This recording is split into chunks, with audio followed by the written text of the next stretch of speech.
नमस्कार दोस्तों, आज से 6 साल पहले यानी 2016 में बताया गया कि नोटबंदी ही वो रास्ता है जिससे 3-4 लाख करोड़ का काला धन निकलकर सामने आ जाएगा। इसीलिए नोटबंदी कर दी गई। दोस्तों, वीडियो आपको बहुत ध्यान से देखना है और बहुत ध्यान से समझना है।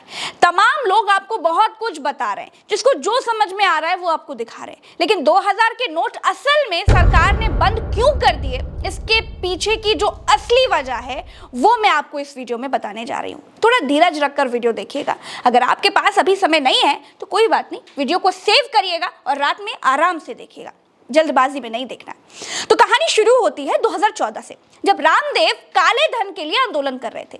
जब नरेंद्र मोदी 2014 का चुनाव लड़ रहे थे, बाबा रामदेव से लेकर नरेंद्र मोदी तक सब यही कह रहे थे कि देश में काला धन छिपा कर रखा गया है, विदेशों में काला धन बहुत ज्यादा जमा हो गया है, हमारी सरकार बनेगी तो हम काला धन लेकर के आएंगे। नरेंद्र मोदी ने तो ये तक कह दिया था कि हमारी सरकार आ जाएगी तो काला धन आ जाएगा, और काला धन आ जाएगा तो इतना काला धन आ जाएगा कि देश के हर आदमी को 15-15 लाख रुपए यूं ही मिल जाएंगे। ये जो चोर लुटेरों के पैसे विदेशी बैंकों में जमा है ना, उतने भी हम रुपये ले आए ना, तो भी हिंदुस्तान के एक गरीब आदमी को मुफ्त में 15-20 लाख रुपए यूं ही मिल जाएगा। मोदी की सरकार बन गई। सरकार बनने के तीसरे साल यानी 2016 में 8 नवंबर 2016 को 500 और 1000 के नोट बंद कर दिए गए, और ये बताया गया कि 500 और 1000 के नोट बंद करने से काला धन या तो निकल आएगा या फिर नोट बंद होने से काला धन बर्बाद हो जाएगा। लेकिन दोस्तों, आप देखिए, भारत में हुई नोटबंदी से केवल 1,30,000 करोड़ रुपए का काला धन निकला। आप ध्यान दीजिएगा दोस्तों, आजादी के बाद से 2016 तक देश में 1,30,000 करोड़ का काला धन जमा हुआ था, लेकिन नोटबंदी के महज 6 साल में, केवल 6 साल में यानी 2016 से 2022 के बीच में 500 और 2000 के 1,680 करोड़ नोट, ध्यान दीजिएगा, 1,680 करोड़ नोट गायब हो गए। अब 1,680 करोड़ नोटों को पैसे में काउंट करते हैं तो बनते हैं 9,21,000 करोड़ रुपए। यानी आजादी से 2016 तक नोटबंदी में काला धन 1,30,000 करोड़ निकला, और मोदी की सरकार की नोटबंदी के बाद मात्र 6 साल में 9,21,000 करोड़ रुपए गायब हो गए। मतलब ये वो पैसा है जिस पर सरकार को कोई टैक्स नहीं मिल रहा है, और जिस पैसे पर सरकार को कोई टैक्स नहीं मिलता है वो ही होता है काला धन। तो मोदी सरकार जिस काले धन को खत्म करने के लिए नोटबंदी लेकर के आए थे, वो काला धन नोटबंदी के बाद 9 गुना ज्यादा बढ़ गया है। जब 9,21,000 करोड़ की नई करेंसी वाले रुपए गायब हो गए, मतलब काला धन बन गए, तो फिर सरकार के होश उड़ गए। सरकार को समझ में आ गया कि चले ते हरी बजे और बोटन लगे कपास। कुछ लोगों ने तो कह दिया कि होशियार कौवा गलत जगह पर गिर जाता है। मतलब जिस काले धन को खत्म करने के लिए नोटबंदी की गई थी, वो काला धन नोटबंदी करने की वजह से और ज्यादा बढ़ गया। लिहाजा सरकार ने 2000 का नोट छापना ही बंद कर दिया, और अब ये ऐलान कर दिया गया है कि 2000 का नोट अब बंद कर दिया जाता है, अब नहीं छपेगा।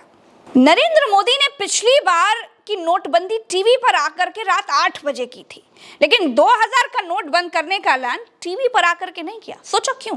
क्योंकि उनको मालूम है कि नोटबंदी उनकी असफलताओं की जीती जागती इमारतों का एक फ्लोर है।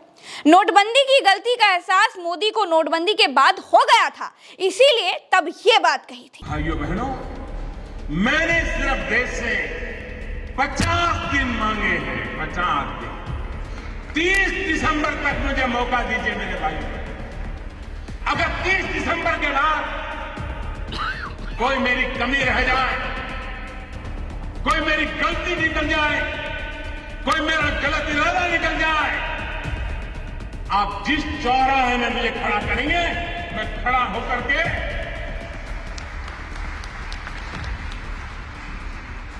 देश जो सजा करेगा वो सजा भुगतने के लिए तैयार। अब सवाल 2 उठते हैं दोस्तों। पहला सवाल यह है कि क्या नोटबंदी सच में काला धन खत्म करने के लिए की गई थी, या फिर भारतीय जनता पार्टी के प्रचार करने वाले प्रधानमंत्री नरेंद्र मोदी ने चुनावों में विपक्ष की कमर तोड़ने के लिए, केवल विपक्ष को कमजोर करने के लिए, केवल और केवल चुनाव जीतने के लिए नोटबंदी का आदेश दे दिया था। क्योंकि मोदी ने 2016 में नवंबर में नोटबंदी की और उसके अगले महीने से ही यूपी में चुनाव होने शुरू हो गए थे और नोटबंदी के बाद भारतीय जनता पार्टी ने बहुमत के साथ उत्तर प्रदेश में सरकार बनाई। दूसरा सवाल यह है दोस्तों कि जब सरकार ने 500 और 1000 के नोटों को काला धन खत्म करने के लिए बंद कर दिया था, तो फिर 2000 जैसा बड़ा नोट लेकर के क्यों आई? सरकार इस नोट से आखिर किसको फायदा पहुंचाना चाहती थी? क्योंकि ये बात तो बच्चे को मालूम है कि बड़े नोटों से काला धन जमा करने वालों को और आसानी हो जाएगी। नरेंद्र मोदी सरकार को यह भी मालूम था कि गरीबों के जन धन खातों में अमीर लोग बंद हो चुके नोट जमा करा रहे हैं। मैं देश के सभी जनधन अकाउंट वाले गरीबों को कहना चाहता हूं, जिसने भी आपको पैसा दिया है, जिसका भी पैसा अपने बैंक में रखा है, वो उठाइए मत। लेकिन सरकार ने कोई कड़ा एक्शन नहीं लिया। इसका मतलब तो यही निकला कि सरकार का मकसद काला धन इकट्ठा करने वालों को सजा देने का नहीं था। सरकार का मकसद 2000 का नोट जारी करने का कुछ और ही था। अब क्या था वो मकसद? क्यों सरकार ने थोड़ा काला धन निकलवाने के चक्कर में 9,21,000 करोड़ रुपए को काला धन बनने दिया? कहां ठिकाने लग गए वो 9,21,000 करोड़ रुपए? दोस्तों सोचिएगा और तथ्यात्मक वीडियो देखने के लिए, सही बात को समझने के लिए प्रज्ञा के पन्ने को सब्सक्राइब कर लीजिएगा। यहाँ आपको 10 ऊटपटांग वीडियो नहीं मिलेंगे, लेकिन रोज एक वीडियो जरूर मिलेगा, लेकिन वो तथ्यात्मक होगा और सच्चे रिसर्च के साथ आपको मिलेगा। तथ्य परखने के लिए हम बहुत मेहनत करते हैं, हमारी पूरी टीम दिन रात लगी रहती है। अगर फेसबुक पर देख रहे हैं तो फॉलो जरूर कीजिएगा और यूट्यूब पे तो आपको सब्सक्राइब करना ही है। चलते हैं, नमस्कार, जय हिंद।